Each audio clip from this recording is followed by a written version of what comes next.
Hari ini kita akan membahaskan tentang sejarah hubungan etnik dan politik di Semenanjung Malaysia. Kita akan mengaitkan perkara ini dengan isu mencapai kebebasan daripada jajahan luar. Dengan ini terdapat 4 peringkat. Peringkat pertama, zaman penjajahan. Pada zaman ini, British telah menguasai seluruh negeri di Tanah Melayu. British mengenakan dasar pecah dan perintah bagi mengasingkan penempatan pekerjaan dan sistem persekolahan kaum Melayu, Cina dan India. Ini menyebabkan kaum Cina dan India sukar untuk berinteraksi dengan kaum Melayu.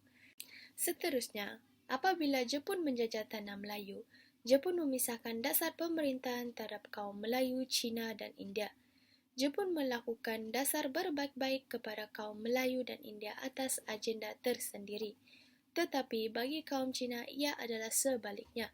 Ia kerana kaum Cina telah membantah dasar Jepun dan berlaku pembunuhan terhadap kaum Cina yang membantah, iaitu Sokchin. Ini menunjukkan bahawa etnik Melayu, Cina dan India terkurung dengan dasar negara penjajah pada ketika itu. Seterusnya, peringkat kedua.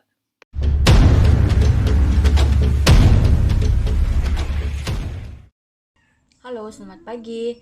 Hari ini saya akan membuat vlog peringkat kedua, iaitu sejarah hubungan etnik di Semenanjung Malaysia selepas perang.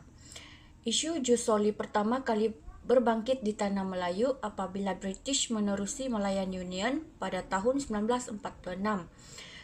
Cuba menyelesaikan isu kerakyatan imigran dari China dan India melalui dasar Jus Soli. Jawatan Kuasa Kerja telah ditubuhkan pada Julai 1946 bagi merangka sebuah perlembagaan baru yang dapat diterima oleh orang Melayu.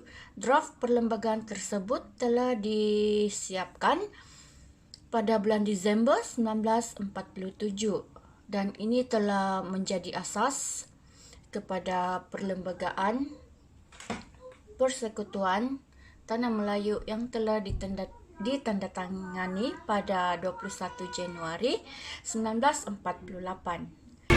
Oleh yang demikian, UMNO iaitu United Malays National Organisation ataupun Pertubuhan Kebangsaan Melayu Bersatu telah ditubuhkan pada tanggal 11 Mei 1946 oleh Datuk Onn Jaafar bagi menentang Malayan Union.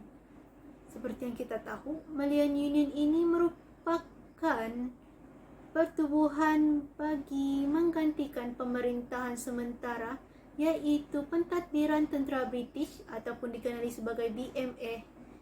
BMA ini juga diketuai oleh seorang Governor British pada ketika itu iaitu Sir Edward Gen. Berbalik kepada UMNO, UMNO ini juga ditubuhkan bagi mengelakkan orang-orang Melayu di Tanah Melayu daripada tenggelam di bawah satu perkembangan politik dan juga arus ekonomi yang berkembang dengan deras dan juga menguntungkan. Oleh yang demikian, pada tahun 1949, Malayan Union telah digantikan kepada Persekutuan Tanah Melayu iaitu separa autonomi. Dengan itu juga, hak-hak orang Melayu dan juga kuasa Raja-Raja Melayu pada ketika itu telah dikembalikan, walaupun terdapat konflik di antara orang Melayu dan bukan Melayu.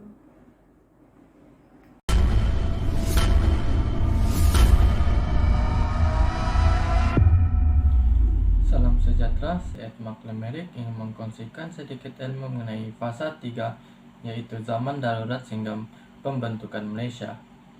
Darurat Tanah Melayu merupakan darurat yang telah diisytihar oleh Kerajaan British di Melaya dari tahun 1948 sehingga tahun 1960. Darurat ini diikuti dengan penarikan hak-hak sivil, bukan semua hak-hak sivil, pemberian kuasa istimewa kepada pihak polis, dan langkah-langkah yang lain bertujuan untuk mengongkong kegiatan politik berhaluan kiri, terutamanya yang membabikan Parti Komunis Malaya (PKM). Perang gerila merupakan sebagian dari konflik yang berlaku di antara PKM dan parti haluan kiri yang lain dengan kerajaan British, bermula dari penyerahan Jepun pada tahun 1945 sehingga perjanjian damai di antara pihak PKM dan kerajaan Malaysia yang ditandatangani pada tahun 1989. Rancangan Branch dilancarkan oleh Sir Henry Gurney di Persekutuan Tanah Melayu pada pertengahan tahun 1950. Pengarah operasi yang bertanggungjawab ialah Lieutenant General Sir Harold Rawdon Bridge. Rancangan Bridge merupakan tindakan oleh kerajaan jajahan British untuk menyekat bekalan makanan serta ubat-ubatan daripada berjaya sampai ke tangan Parti Komunis Melaya pada masa itu. Berniat menguasai persekutuan. Kerjasama antara orang Melayu, Cina dan India telah berjaya memerdekakan tanah Melayu pada 31 Ogos 1957. Pada 1956 hingga 1960, kerajaan telah merancang untuk menyatupadukan antara penduduk bandar bukan Melayu dan penduduk luar bandar Melayu. Dan politik negara stabil selepas darurat diisytiharkan berakhir pada 31 Julai 1960. Pada 27 Mei 1961, TAR telah mencadangkan untuk pembentukan Malaysia, dan pembentukan Malaysia terjadi pada 16 September 1963. Antara wilayah yang terlibat adalah Persekutuan Tanah Melayu, Sarawak dan Sabah, termasuklah Singapura. Tapi Singapura terpisah ataupun keluar daripada Malaysia pada 1965.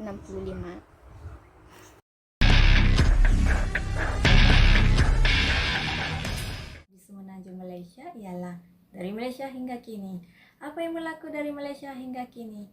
Dua rancangan telah dilaksanakan, yaitu Rancangan Malaya kedua pada tahun 1961 hingga 1965 dan Rancangan Malaysia pertama pada tahun 1966 hingga 1970. Rancangan ini antaranya penerokaan tanah dan pembangunan pertanian serta memupuk kesefahaman antara rakyat Malaysia. Setelah itu, dasar ekonomi baru diperkenalkan pada tahun 1971 dan digunakan hingga tahun 1991 bagi membasmi kemiskinan serta menyusun semula masyarakat untuk menghapuskan pengenalan kaum mengikut fungsi ekonomi. Dasar tersebut disambung dengan Dasar Pembangunan Nasional pada tahun 1991 hingga tahun 2000. Untuk pembangunan negara ini banyak krisis yang berlaku. Antaranya, Krisis tersebut adalah konflik etnik 13 Mei. Hal ini tercetus pada pilihan raya 1969. Kronologinya, pada 12 Mei, perarakan kemenangan Dr. Tan Chee Koon dari Parti Gerakan telah dilakukan. Namun, penyokongnya telah melanggar syarat perarakan dan memasuki kawasan kaum Melayu. Mereka juga melontarkan ejekan terhadap kaum Melayu. Hal ini mengakibatkan pada 13 Mei berlaku perarakan balas Parti UMNO. Orang Melayu berkumpul di kediaman Menteri Besar Datuk Harun Idris di Kampung Baru. Mereka bergerak ke Jalan Tar dan terjadi rusuhan di antara orang Melayu dan Cina. Ini mengakibatkan 6.000 hilang kediaman, 184 kematian, 211 kenderaan musnah, 753 bangunan dirosakkan. Dengan ini, Undang-Undang Darurat diisytiharkan pada 15 Mei oleh Yang di-Pertuan Agong. Bagi memupuk perpaduan di antara kaum, tertubuh Majlis Gerakan Negara Makeran yang terdiri daripada Majlis Perundangan Negara, Majlis Muhibah Negara, Majlis Perpaduan Negara, Jabatan Perpaduan Negara, Kementerian Perpaduan Negara. Ditambah lagi pembentukan Rukun Negara pada 1970 yang menjadi ideologi pendorong perpaduan dalam kalangan rakyat, menjadikan hubungan perkauman berada di tahap memuaskan sehingga sekarang.